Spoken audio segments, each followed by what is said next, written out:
Assalamu alaikum. I am Mohammad Azul Hakim, Senior Lecturer, Department of Computer Science and Engineering, Daffodil International University.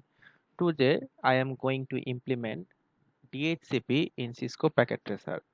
The full form of DHCP is Dynamic Host Configuration Protocol. So, in the previous lectures, we have seen that we configured our end devices using static systems. So, today I am going to configure each end devices using Dynamic Host Configuration Protocol. So, uh, for configuring dynamic host configuration protocol, I have taken a router, a switch, and three end devices. So, at first, I will configure the router's port and then I will put the DHCP command in the router. So, I will uh, click on the router first. Then from the router, I need to go to CLI, and then here at first I need to write N and then press enter, then enter again, then I need to write enable, then I need to go to the configuration mode. That's why I need to write conf space t, which is configuration terminal, then enter. Then I need to assign the IP address of the router's port, fast ethernet 00 port. So I need to enter into this port. So I will write int fa0/0. Now I am in the fast ethernet 00 port, so I will put the IP address, which is IP space add, then space. I have select the IP address for this route, for this port is 192.168.2.1, and then space the subnet mask 255.255.255.0. Then I will press enter, then I will write no sh, which is basically no shut, and then I will write exit. So our router's port is now configured. Now I need to write the DHCP command in the router. So to write DHCP command, at first I will show you what we need to write in DHCP command. So at first I need to go to the configuration mode of a router. Then I need to write IP space DHCP space pool. Then I need to give a pool name. You can select any name for a DHCP pool. Then I need to press enter, and then I need to write the network and then the network IP address and then space the subnet mask, and then I will press enter, and then I need to write default hyphen router and then space the default gateway IP address, and then I will press enter. And if there is any DNS server address, then I need to write DNS, then hyphen server, then space the DNS server IP. And if you want to exclude any host address, then you can write this following command: IP space DHCP space excluded hyphen address, and then the starting range of the IP and space the ending range of the IP. So now I will configure the DHCP in the router.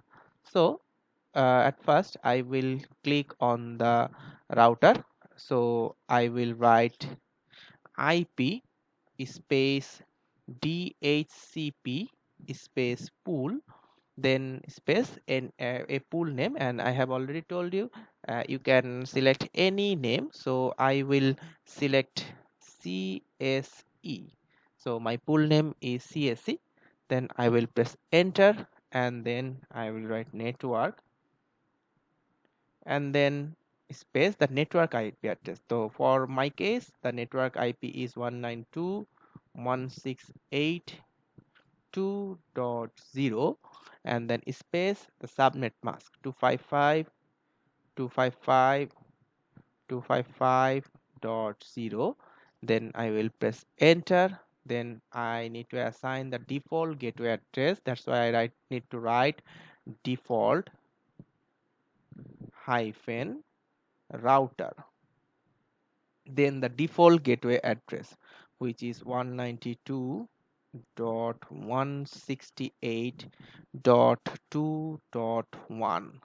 So I will press enter. Now if you want to write any DNS server address, then you need to put the DNS server address also. So I will write DNS is hyphen server, then I will write the DNS server address. Suppose for my case, I have choose a DNS server address which is 2 dot suppose 50. Okay, I assume one DNS server address and then I will press enter. So I have done with the DHCP command in the router.